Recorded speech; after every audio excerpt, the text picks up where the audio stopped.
Hello, friends. How are you? How's things? How's life? How's your world? I hope it's all good.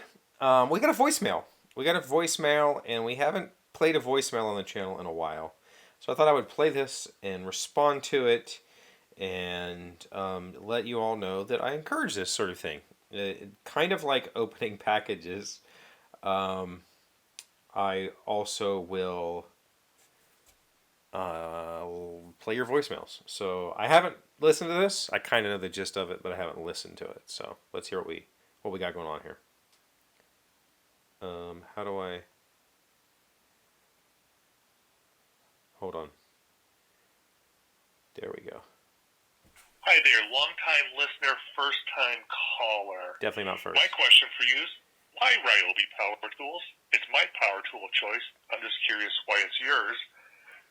And since this show has turned into bass talk all the time, do you take requests? If so, I'd like to hear the opening theme to the Barney Miller Show.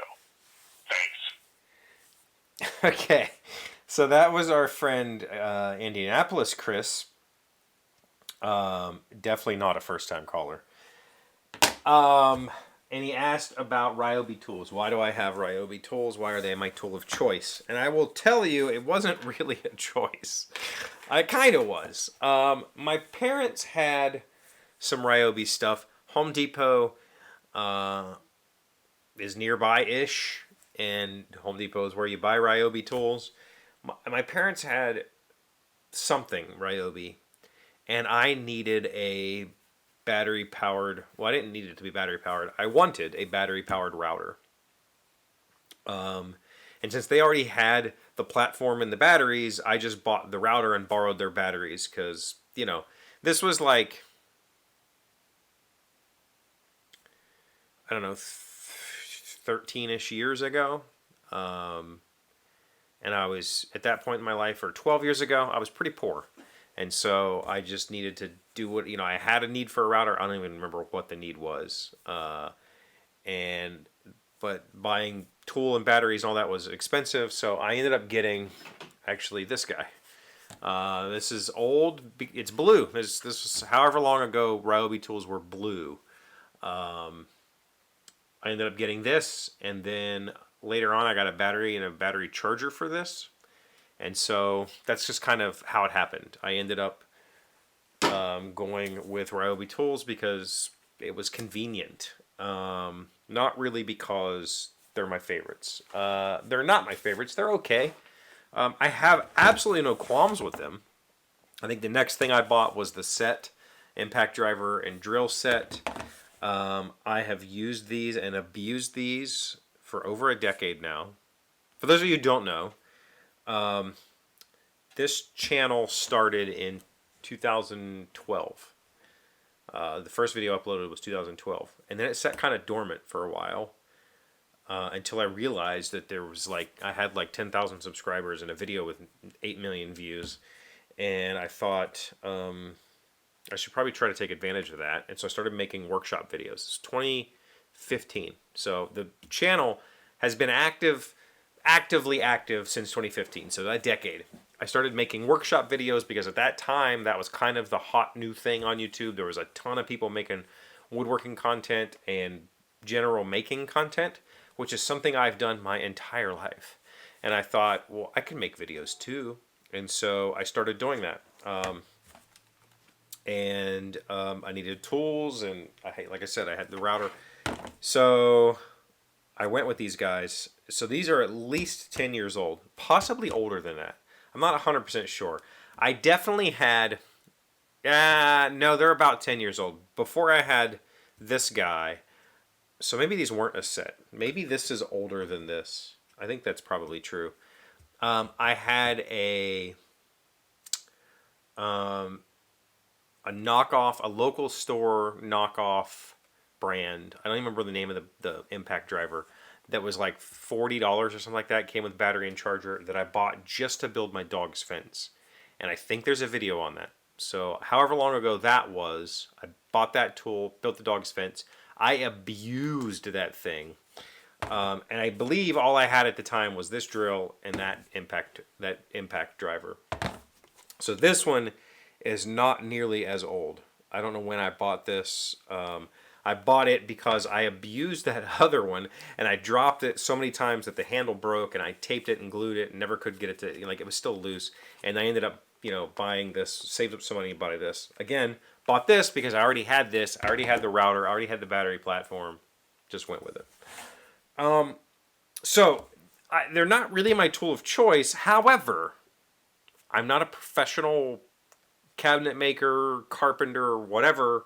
I don't need to spend extra money on top of whatever the price of these kinds of guys are. This is kind of like entry level is what people consider Ryobi tools to be, and I wouldn't disagree with that. But I was a professional mechanic. I mean, master level certified Chrysler mechanic, Chrysler Jeep Dodge mechanic. I used entry level Cobalt tools. I didn't buy the fancy Snap-on Mac. I have a few things from each of those companies, but for the majority of my tools were all Cobalt, Craftsman. I mean, just basic entry level tools. Never had a single issue with any of them. Did not see the point or the need to purchase the big, fancy, expensive stuff. And I was using those tools 8 hours a day, every day. It's the same thing here. The only difference, the only thing that I would like these are fine. I wish I had the 12 volts like Ryobi or not Ryobi, Milwaukee or Bosch make the compact 12 volts. I wish I had those instead of these. These are just too big for what I do. I don't need this much heft and juice. But I have beat these things to death. I have dropped them downstairs, fallen off of ladders. I've had zero issues with these. The only problems, as with all batteries or all tools like this, is the battery. They eventually, you charge them, they don't have that many cycles. So the batteries do get worn out. The grips on these are worn, like this one is starting to rub off. I've used it so much. So, I mean, I have really put them through their paces, and I have no issues. The only Ryobi tool that I have an issue with, which I can't grab it, I don't know where it is I have the little, like, 4.5-inch circular saw, or whatever size it is, 5.5-inch circular saw. It sucks. Like, it's really hard to cut. I bought it just for cutting sheet goods before I had a track saw, and it barely does that. Like, it just bogs down. If you even slightly, get off of perfect, it just dies. It won't cut. I do not like that tool. But these two router, I use them all the time, and I love them. They've been fantastic tools to me. So, but here's another little funny tidbit about these tools. At the time I was doing these videos, these workshop videos, I thought it would be funny. If you watch movies, you watch TV shows, they have a process in movies and TVs called clearing. And what that means is they remove all branding from all items that are on screen. And in some cases, so that's why if you watch a video where there's people's t-shirts blurred out or something, it's because the brand did not give permission for their brand to be in that video, or the person producing the content doesn't want to seem like they're sponsored. But generally, it's the brands don't want their products shown like that. That almost seems like an endorsement from the brand. So it generally comes from the brand side of things. Or, in the case of movies where they're not getting paid to show these products, why would they show these products? So, a lot of times it's just grayed out. But in my favorite types of media, movies especially, and some TV shows, they rebrand stuff. And so, I don't know if you can see it from where you're at, and I'm not going to try to take close-ups of this, but I rebranded all of my workshop tools back then. And my Ryobi tools are branded Myopic, which I thought was a funny, the real reason was, same number, it fit the Ryobi look, Myopic, Ryobi, same kind of letters, and it was a funny pun on purchasing entry-level tools. It's a Myopic purchase. But all of these have been rebranded, all of my tools. I used to rebrand my glue, but over the years now, I don't do that anymore. I have a Delta sander now. I used to have the Ryobi palm sander. I liked it. It eventually died. I used it too much.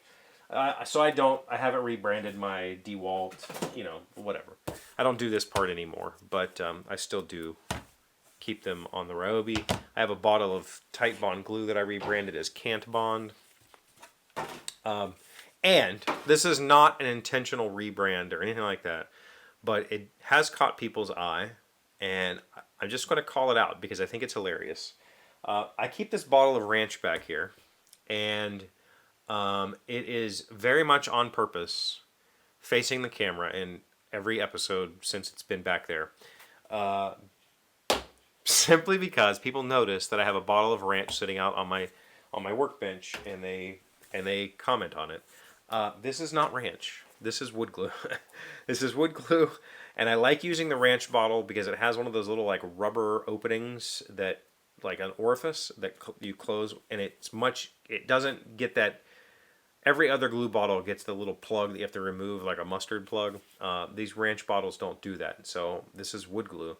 But I get that sitting back here, it looks like a bottle of ranch sitting on my bench, and people comment on it, and it makes me laugh. And so it will forever just sit somewhere in the background facing camera so that you can see it because it makes me laugh. Okay, interesting question. Got thoughts, comments, questions about tools? If I were to buy a new set of tools right now, I would probably buy...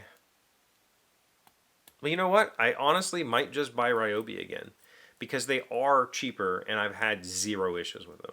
And I don't know that I would... anything else. Like, I have their weed eater, I have their lawnmower. I've had no issues with any of this stuff. Leaf blower. I don't know that I would change battery platforms just because the tool might last me an extra week. When these have been going strong for a decade and I have not taken care of them. So, thoughts, questions, comments, put them down below. Thank you for the call, Chris. I appreciate that. And I will see you guys tomorrow. Please like, please subscribe. Today's 1,000 plus little things happy, successful people do differently. We have been learning 15 things real friends do differently. Number 12, they honor each other in small ways on a regular basis. Every day you have the opportunity to make your relationship sweeter and deeper by making small gestures to show your appreciation and affection. Make an effort to really listen. Do not just wait to talk. See the other person as if for the first time. It's all too easy to take someone for granted. Really notice all the wonderful things they do and let them know what you see. We have this toxic habit in my family for people to say, I haven't heard from so-and-so in forever. It's like, well, have you tried to contact them? Like, it's a two-way street.